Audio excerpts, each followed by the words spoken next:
ప్రభువునందు ప్రియులారా, మీ అందరికీ ప్రభు అయిన యేసుక్రీస్తు నామమున శుభములు. లోకాన్ని మార్చటం ఎలా? నేటి ధ్యానం కొరకు అపోస్తలుల కార్యముల గ్రంథం 17వ అధ్యాయము 6వ వచనాన్ని చదువుకుందాం. భూలోకమును తలక్రిందులు చేసిన వీరు ఇక్కడికి కూడా వచ్చియున్నారు. మొదటి శతాబ్దములోని క్రైస్తవులు సమాజాన్ని అత్యంత ప్రభావితం చేశారని సువార్త ప్రత్యర్థులు కూడా అంగీకరించక తప్పదు.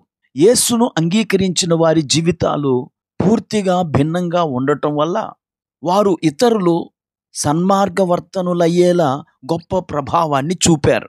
1904 మరియు 6 సంవత్సరాల మధ్య వేల్స్లో గొప్ప ఉద్యమం వచ్చింది. ఆ ఉద్యమం ఫలితంగా వేల్స్ పట్టణంలో గొప్ప మార్పు వచ్చింది. ప్రజలు పశ్చాత్తాపపడి పాపాన్ని విడిచిపెట్టారు.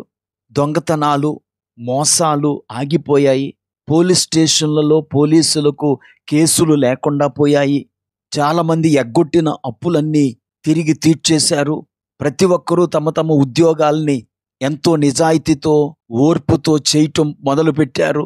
బాల నేరస్తులు, యవనస్తులు తమ తమ పాపాలను ఒప్పుకొని విడిచిపెట్టి సంఘములో సభ్యులుగా చేరి క్రీస్తుకు సాక్షులుగా జీవించటం మొదలుపెట్టారు.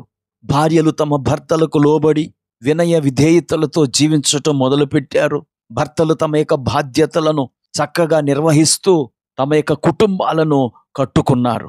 ఇటువంటి ఆశ్చర్య కార్యాలన్నీ ఆ ఉజ్జీవం అనంతరం జరగటం ద్వారా దేవుడు తన ఆత్మను సంఘంపై కుమ్మరించినప్పుడు మానవ జీవితం ఎంత బాగుంటుందా అని అనిపించింది.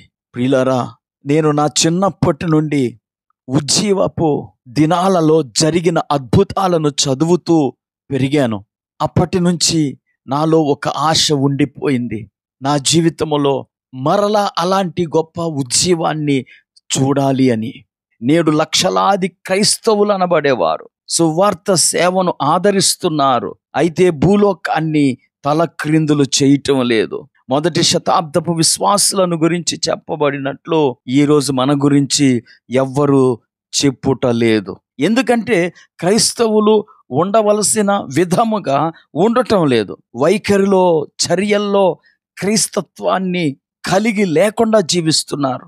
అనేక మంది రుణాలను ఎగ్గొడుతున్నారు. ఉద్యోగాల్లో లంచగొండ్లుగా, మోసగాళ్ళుగా జీవిస్తున్నారు. యథార్థత, నిజాయితీ లేకుండా ఉంటున్నారు. దేవుని వాక్యాన్ని బోధించేవారే గాని పాటించేవారు అరుదుగా ఉన్నారు. స్త్రీలు తమ యొక్క భర్తలకు లోబడుట లేదు. పిల్లలు తమ తల్లిదండ్రులకు విధేయత చూపుట లేదు. యవనస్తులు మత్తు పదార్థాలకు లోనై బాధ్యత రాహిత్యంగా జీవిస్తున్నారు. భర్తలు సైతం బాధ్యత లేకుండా జీవిస్తూ తమ సుఖము, తమ సౌఖ్యమునే చూసుకుంటున్నారు. గనుక ఈ విధమైన ధోరణిని మనం విడిచిపెట్టినప్పుడు, అనగా క్రీస్తును పోలిన జీవితాన్ని మనం జీవించినప్పుడు మనం కూడా ఈ లోకాన్ని ప్రభావితం చేయగలం. అప్పుడు మన గురించి కూడా అనేక మంది అనుకుంటారు, భూలోకాన్ని తలక్రిందులు చేసిన వీరు ఇక్కడికి కూడా వచ్చి ఉన్నారు.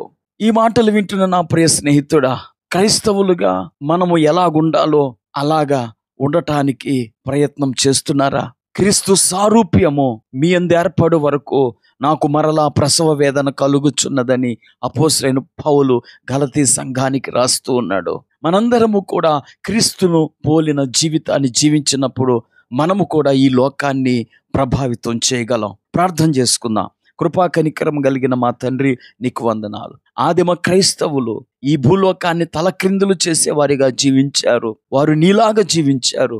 ఈనాడైతే నీలాగా జీవించే క్రైస్తవులు అరుదుగా ఉన్నారు. ఈ మాటలు వింటున్న మా ప్రియ వీక్షకులు నీలాంటి జీవితాన్ని జీవిస్తూ లోకాన్ని ప్రభావితం చేసి నీ వైపుకు నడిపించే భాగ్యం దయచేయమని యేసుక్రీస్తు నామమున ప్రార్థించి వేడుకుంటున్నాము. ఆమెన్.